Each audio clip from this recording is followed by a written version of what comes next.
नमस्कार साथियों, स्वागत है आप सभी का अंकित इंस्पायर्स इंडिया पर। मैं हूं अंकित अवस्थी। साथियों, हमारे पड़ोसी मुल्क बांग्लादेश के अंदर पाकिस्तान के प्रभाव से हुई घटनाओं में एक ऐसा कारनामा हुआ है कि शेख हसीना, जो कि निवर्तमान प्रधानमंत्री हैं और फिलहाल अपना निर्वासित जीवन भारत में काट रही हैं, उनके खिलाफ फैसला सुना दिया गया है और फैसले में उन्हें फांसी की सजा यानी कि मौत की सजा सुनाई गई है। ये जो आप सड़कें सूनी देख रही हैं और यहां पर खड़ी हुई जो पुलिस देख रहे हैं, ये सभी तैयारी है शेख हसीना को मौत की सजा सुनाने की। ये जो तस्वीरें आप देख रहे हैं जिसके अंदर बांग्लादेश की सड़कों पर कोई नहीं है, आप जिस तरह का सन्नाटा आप यहाँ सड़कों पर नोटिस कर सकते हैं, यहाँ पर पुलिस की चाक-चौबंद व्यवस्था जो बांग्लादेश में देख रहे हैं, ये तैयारियां थी अपने पूर्व प्रधानमंत्री शेख हसीना को मौत की सजा सुनाने की। आपके दिमाग में उड़ रहे पहला प्रश्न जो उठ रहा होगा वो यही, तो क्या इन्हें अब मौत की सजा मिल गई है? इसका मतलब इन्हें अब भारत से बांग्लादेश भेज दिया जाएगा? नंबर 1। नंबर दूसरा, क्या भारत ऐसा होने देगा? आज के सेशन में हम सारी बातों पर ज़िक्र करेंगे क्योंकि शेख हसीना को आज डेथ सेंटेंस दे दिया गया है। और अब अगला प्रश्न यही बनता है कि क्या इस डेथ पेनल्टी के अगेंस्ट शेख हसीना के पास कोई ऑप्शन बचा भी है? क्या भारत उन्हें अब प्रत्यर्पण संधि की पालना करते हुए, एक्स्ट्राडिशन ट्रीटी, भारत और बांग्लादेश के बीच में यह समझौता है कि अगर हमारा कोई अपराधी बांग्लादेश में है और बांग्लादेश का कोई अपराधी भारत में है तो दोनों देश एक दूसरे को उन अपराधियों का एक्सचेंज करेंगे।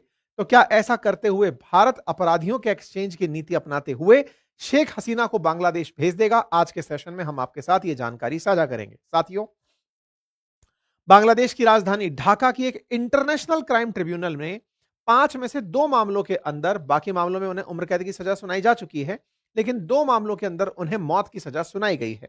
शेख हसीना जुलाई 2024 के अंदर जो छात्र आंदोलन हुए थे, उनके हत्याओं की मास्टरमाइंड बताई गई और जैसे ही उन्हें यह सजा सुनाई गई, कोर्ट रूम में प्रेजेंट लोगों के द्वारा तालियां बजाकर फैसले का स्वागत किया गया। शेख हसीना के बाद दूसरे नंबर पर रहे पूर्व गृह मंत्री असदुज्जमान खान, उन्हें 12 लोगों की हत्या का दोषी मानते हुए फांसी की सजा सुनाई गई। और तीसरे नंबर पर रहे एक आईजी जो कि सरकारी गवाह बन गए, जिनका नाम है ममून, उन्हें 5 साल की सजा सुनाई गई क्योंकि वो सरकार के समर्थन में आ गए। यानी कि इस समय पर यूनुस सरकार के समर्थन में होने के चलते उनकी सजा को कम कर दिया गया। तो शेख हसीना, उनके गृह मंत्री और उसके अलावा एक आईजी, इन 3 को फैसले सुनाए गए जिनमें 2 को मौत की सजा सुनाई गई। ये कोर्ट रूम का वो नजारा है जिसमें कोर्ट के अंदर प्रेजेंट जो जज है उनके द्वारा फैसला सुनाया जा रहा है। अब यहां पर कुछ तथ्यात्मक जानकारी साझा कर लेते हैं। साथियों, बांग्लादेश के अंदर जैसे भारत में सुप्रीम कोर्ट है, ऐसे वहां भी सुप्रीम कोर्ट है, लेकिन कुछ विशेष मामलों के लिए एक कोर्ट बनाई गई थी जिसे इंटरनेशनल क्राइम ट्रिब्यूनल कहा गया था। भारत में भी ट्रिब्यूनल का कल्चर है। भारत में ट्रिब्यूनल कैसे होती है? जैसे नेशनल ग्रीन ट्रिब्यूनल एनजीटी हमारे यहां पर है, ऐसे ही सीएटी हमारे यहां पर है। तो ट्रिब्यूनल्स हर देश में होती हैं या फिर वो देश जो ट्रिब्यूनल फॉलो करते हैं। ट्रिब्यूनल क्या है? कुछ खास मामलों के लिए बनाई गई न्यायपालिकाएं हैं जो उन कार्यों के लिए मतलब महारत रखती हैं। अब इंटरनेशनल क्राइम ट्रिब्यूनल, क्या बांग्लादेश के अंदर कोई अंतरराष्ट्रीय जज आके बैठता है? आंसर है नहीं। तो फिर ये इंटरनेशनल कैसे हो गई?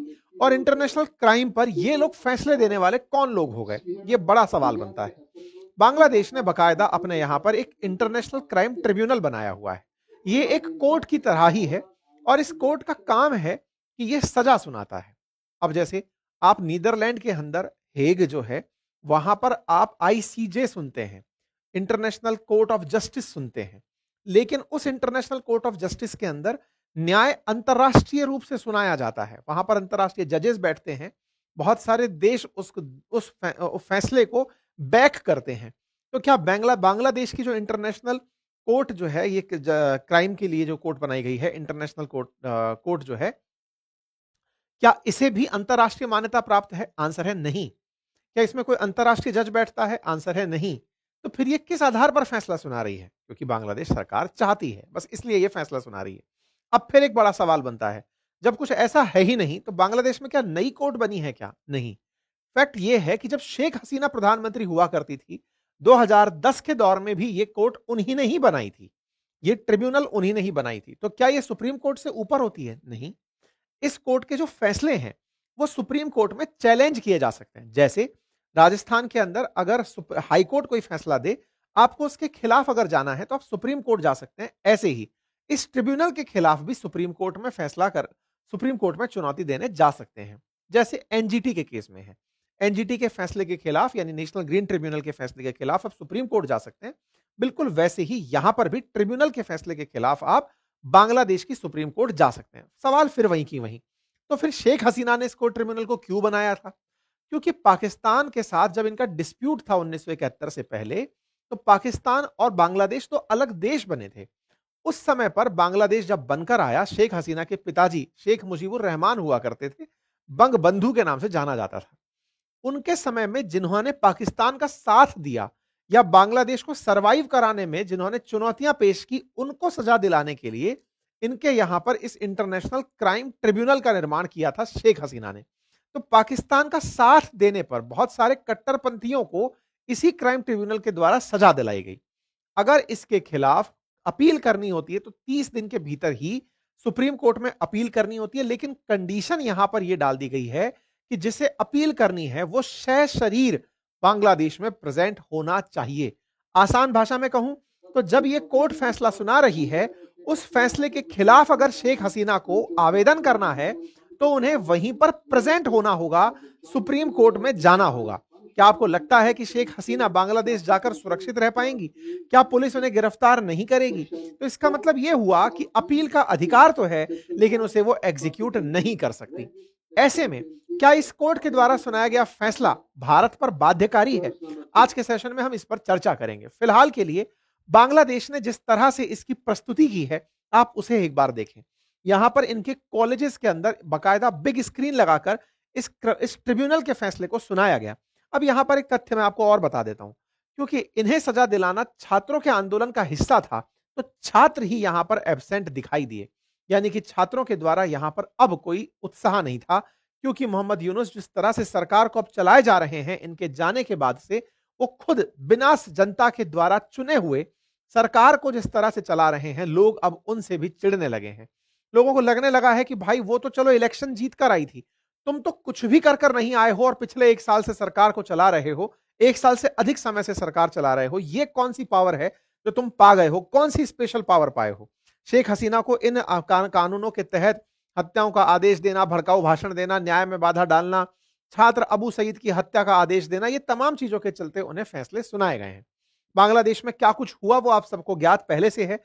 पिछले साल की बात है, जून से लेकर के अगस्त के बीच में बांग्लादेश में छात्रों का प्रोटेस्ट रहा, जिसके चलते बांग्लादेश में सरकार ने जब दमन करने का प्रयास किया, छात्र उग्र हो गए और उनके खिलाफ प्रधानमंत्री के खिलाफ हो गए। प्रधानमंत्री देश छोड़कर भागी और भारत में शरण ली। भारत में बकायदा उन्हें पूरी तरह सुरक्षित रखा गया और इसी के खिलाफ जो छात्र यूनियन थे, उन्होंने एक अर्थशास्त्री को, जो कि नोबेल पुरस्कार कभी पाया हुआ था, उन्हें अपने देश के अंदर कार्यवाहक राष्ट्र अध्यक्ष बना दिया कि चलाइए, आप मुख्य सलाहकार बन के देश चलाइए। बकायदा इनके पीछे फिर पीछे से केसेस चलते रहे। केसेस की पूरी कहानी इंटरनेशनल क्राइम ट्रिब्यूनल के अंदर चलती रही। यह ध्यान देने योग्य बात यह है कि कोई भी न्याय तब तक न्याय की श्रेणी में सुसंगत नहीं होता जब तक जिस पर आरोप है उसे सुनने का मौका ना दिया जाए, उसे बोलने का मौका ना दिया जाए। यहां पर शेख हसीना के खिलाफ फैसला तो सुना दिया गया है, लेकिन इस पूरे मामले में शेख हसीना की तरफ से कोई भी व्यक्ति इस इंटरनेशनल क्राइम ट्रिब्यूनल में प्रेजेंट ही नहीं था। तो यह एक तरफा फैसला था जो बांग्लादेश में आया। इसका अर्थ यह है कि इस कोर्ट को अपनी तरफ से यह फैसला देना ही था, इसलिए उन्होंने इस फैसले को दे दिया है। और यह पहले से विदित था कि शेख हसीना अगर उड़कर ना आती तो उन्हें उन्हीं के आवास में मार दिया जाता। ये तो खैर 1 साल बाद सही, 1.5 साल बाद सही, इनके खिलाफ फैसला आया है और उस फैसले में भी मारने की बात की गई है। यानी इंटेंशन इनके खिलाफ उनके जो इनके विरोधी हैं, उनके अभी तक नहीं बदले हैं। इनके अटॉर्नी जनरल का कहना है कि अब उनको गिरफ्तार करने के प्रयास किए जाएंगे। अब बड़ा सवाल यह है, अगर नहीं हुई तो बोले इनकी सारी प्रॉपर्टी जब्त कर लो। जहां जहां भी शेख हसीना और उनके परिवार से जुड़ी संपत्ति है, उसे जब्त करने के आदेश दे दिए गए हैं। तो क्या इंटरनेशनल क्राइम ट्रिब्यूनल को भारत मान्यता देता है? आंसर है नहीं। इस इंटरनेशनल क्राइम ट्रिब्यूनल का क्षेत्र अधिकार केवल बांग्लादेश है। नाम इंटरनेशनल लगाकर इन्होंने इसे थोड़ी सी रीच ज्यादा दिला दी है, क्योंकि ये बांग्लादेश का अपना प्रोडक्ट है, इससे अपने को कोई लेना देना नहीं है। इन्होंने खुद बनाई थी और शेख हसीना के खुद के किए कर्म थे जो इस तरह की ये चीज बनाकर आई थी। खैर, फिलहाल के लिए बांग्लादेश में ये सब हुआ। आपको याद होगा 13 तारीख को हमने एक सेशन किया था जिसमें बताया था कि शेख हसीना को 13 तारीख के दिन बताया जाएगा कि आपको कौन से दिन सजा मिलने वाली है। और इसके चलते आवामी लीग जो शेख हसीना की पार्टी है उसके द्वारा पूरे बांग्लादेश में बंद का आह्वान किया गया था, विशेष रूप से ढाका को केंद्र बनाकर।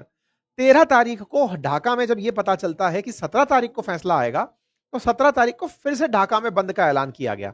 लेकिन इस बार ये जो मोहम्मद यूनुस हैं, ये साहब, प्रोफेसर साहब, अपनी तरफ से पूरी व्यवस्था रखते हैं कि कोई भी व्यक्ति सड़कों पर ना आ जाए, इसलिए इतनी कड़ी मुस्तैदी के साथ पूरे बांग्लादेश को लॉक करा दिया जाता है। शूट एंड साइट का ऑर्डर दे दिया जाता है, यानी आज के दिन बांग्लादेश के अंदर कोई भी व्यक्ति सड़क पर ना हो जो प्रदर्शन के हाल में आया हो, अदरवाइज उसे पुलिस गोली मार देगी। आपको याद होगा 13 तारीख को जब बांग्लादेश में शेख हसीना के समर्थकों द्वारा प्रदर्शन किया गया था, उस पर मैंने सेशन किया था और बताया था कि 17 को प्रदर्शन फिर होगा, लेकिन इन प्रदर्शनों को देखते हुए ही पहले ही शूट एट साइट का ऑर्डर दे दिया गया ताकि इस तरह की हरकत ना हो। ये 13 तारीख को जनता जो सड़कों पर आई थी, ये 17 को ना आए, इसके लिए तमाम प्रयास किए गए। ये चीफ एडवाइजर के द्वारा भी गवर्नमेंट ऑफ बांग्लादेश की तरफ से कह दिया गया था कि भाई साहब पूरी तरह से सभी लोग ध्यान दें, कोई भी सड़कों पर ना आए। कुल मिलाकर शेख हसीना ने अगर छात्रों को सड़क पर आने से रोकने के लिए गोलियों का इस्तेमाल किया था, तो आज वही सब बातें ये लोग कर रहे हैं जो इनके अगेंस्ट सत्ता में आकर बैठे। सोचिए कि प्रदर्शन के अधिकार के नाम पर उन्हें शूट एट साइट का ऑर्डर अगर दे दिया जा रहा है, तो शेख हसीना ने भी तो यही कहा था। छात्र जब सड़कों पर आ रहे थे तो उन्हें रोकने के लिए कि भाई प्रदर्शन मत करो, आप लोगों के द्वारा सरकारी संपत्ति को बहुत नुकसान पहुंचाया जा रहा है, अगर आप लोग अभी भी नहीं मानेंगे तो शूट एट साइट का ऑर्डर दे दिया जाएगा। बड़ा ही मतलब ये हास्यास्पद है कि ढाका के पुलिस चीफ के द्वारा शूट एट साइट का ऑर्डर दिया जाता है और यह भी मोहम्मद यूनुस के द्वारा ही दिया गया होगा। किस न्याय की मोहम्मद यूनुस बात कर रहे हैं, किस बात के ऊपर चीफ एडवाइजर कह रहे हैं कि वो शेख हसीना के उस फैसले के खिलाफ मौत की सजा सुना रहे हैं जिसमें उन्होंने न्याय के नाम पर छात्रों पर गोलियां चलवा दी थी। आज प्रदर्शनकारियों पर, पार्टी के प्रदर्शनकारियों पर अगर ये गोली चलाने का आदेश देते हैं तो फिर ये किस तरह के न्याय की बात करते हैं। पर कोई बात नहीं, शेख हसीना फिलहाल भारत में है। अब बड़ा सवाल यह है कि क्या शेख हसीना इसके खिलाफ सुप्रीम कोर्ट में आवेदन करेंगी? जवाब है नहीं। क्यों नहीं करेंगी? क्योंकि अल्टीमेटली ये वहां जाना जरूरी है इनके सुप्रीम कोर्ट में फैसले के खिलाफ अपील करने के लिए। तो ना तो ये ट्रिब्यूनल में प्रेजेंट थी और ना ही ये सुप्रीम कोर्ट जाएंगी। दूसरा सवाल, तो क्या भारत इस फैसले को मानेगा? जी नहीं, क्योंकि ये इंटरनेशनल क्राइम ट्रिब्यूनल कोई अंतरराष्ट्रीय कोर्ट का फैसला नहीं है, बांग्लादेश का अपना फैसला है। हम मानने के लिए इसे बाध्य नहीं है। अब सवाल यह है, अगर यहां से हमें सूचना दी जाती है कि साहब हमारी कोर्ट ने इन्हें अपराधी डिक्लेयर किया है, अब प्रत्यर्पण संधि के तहत इन्हें हमें हमारे पास भेजिए, तो क्या भारत प्रत्यर्पण संधि यानी एक्सट्रेडिशन जो ट्रीटी है उसका ख्याल रखते हुए शेख हसीना को बांग्लादेश को सौंपेगा? इसका जवाब भी है नहीं। आप पूछेंगे ऐसा क्यों? क्योंकि ये हमारे यहां पर राजनीतिक निर्वासन का जीवन जी रही हैं और राजनीतिक निर्वासकों पर कोई भी प्रत्यर्पण संधि लागू नहीं होती है। जैसे चाइना से परेशान होकर दलाई लामा भारत आए थे।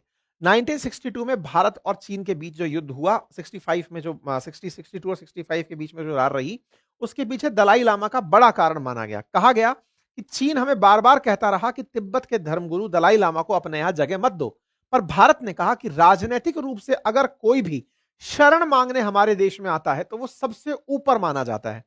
इसी कारण से शेख हसीना को राजनीतिक निर्वासित जीवन जीने का भारत में स्थान दिया गया है। इसकी वजह से ये भारत में पूरी तरह सुरक्षित हैं। बांग्लादेश की आवामी लीग के द्वारा इस फैसले के खिलाफ पूरी प्रतिक्रिया दी गई है। इस बारे में जनता को मोबिलाइज किया जा रहा है। कहा जा रहा है कि लोगों को केवल बरगलाने का यह प्रयास है। भारत की तरफ से प्रतिक्रिया स्वरूप तो हम बातें जानेंगे ही, लेकिन शेख हसीना के बेटे का बयान आया और यह कहा कि हमारी मां को भारत के अंदर पूरे एक राजनीतिक जो नेता होते हैं उनकी तरह सम्मान मिल रहा है। हाल ही में एक इंटरव्यू भी आया जिसमें इन्होंने ये कहा कि भारत में किसी श्रेष्ठ व्यक्ति का, मतलब इनके काफी सारे नेता आवामी लीग के आजकल इंटरनेशनल इंटरव्यूज दे रहे हैं, वो बता रहे हैं अगर भारत ना होता तो शेख हसीना को उनके घर में ही उसी अगस्त की रात को मार दिया गया होता। जैसे इनके पिताजी को मारा गया, ऐसे ही इनको मारने की प्लानिंग थी।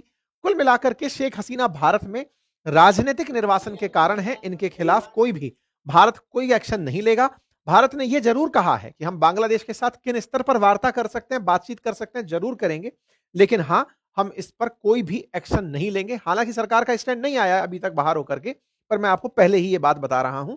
बिल्कुल चीन ने भी मल्टीपल टाइम दलाई लामा हमसे मांग लिए, हमने उन्हें नहीं दिया। हमने बकायदा सुरक्षा और दी। बिल्कुल वैसे ही शेख हसीना को हमने वापस नहीं लौटाया और उन्हें हम प्रॉपर सुरक्षा यहां पर उपलब्ध करा रहे हैं। इसके विरोध में, इन फैसले के विरोध में शेख हसीना की पार्टी कल सड़कों पर उतरकर विरोध प्रदर्शन करेगी। अब बड़ा सवाल यहां पर आता है और वो ये है कि क्या भारत को इसके खिलाफ कुछ करना नहीं चाहिए क्या? बांग्लादेश चले चला जा रहा है, पाकिस्तान से हाथ मिला रहा है, बड़बोलापन करता जा रहा है, भारत चुप क्यों बैठा है? देखिए, वैसे तो राजनीति में कहा जाता है कि पेशेंस और परसिवरेंस दोनों अपने आप में बहुत ज्यादा वैल्यू रखते हैं, लेकिन भारत बांग्लादेश की सिचुएशन पर पूरी तरह नजर बनाकर बैठा है, क्योंकि हर घटना के पीछे का एक समय कुशन पीरियड होता है। इस देश ने भी बहुत से लोगों को माफ कर दिया है। देश में इमरजेंसी जैसी घटना के बाद भी इंदिरा गांधी जी की सरकार वापस आ गई थी। अर्थात लोग राजनीति में जब किसी से नफरत करते हैं, कुछ समय बाद उसके अच्छे कार्यों को भी याद करते हैं और सरकारें लौट कर आती हैं। शेख हसीना के खिलाफ जिस तरह का बांग्लादेश में माहौल बनाया जा रहा है, वो ऑटोमेटिक इन्हीं लोगों के कर्मों के कारण डाइल्यूट होने लगेगा और फिर से शेख हसीना की मांग उठने लगेगी। भारत बस उस दिन के इंतजार में बैठा है। बाकी अन्य स्तरों पर भारत के द्वारा तमाम वो प्रयास जारी हैं जिसके चलते बांग्लादेश पर फैलाकर ज्यादा तेज ना उड़े। आप लोग इस विषय पर क्या सोचते हैं? अपनी राय जरूर कमेंट बॉक्स में दीजिएगा। चैनल पर नए हैं तो सब्सक्राइब कर लीजिए और स्टॉक मार्केट रिलेटेड जानकारी के लिए हमारे एप्लीकेशन बातें बाजार की को इंस्टॉल कर लीजिए। Thank you so much.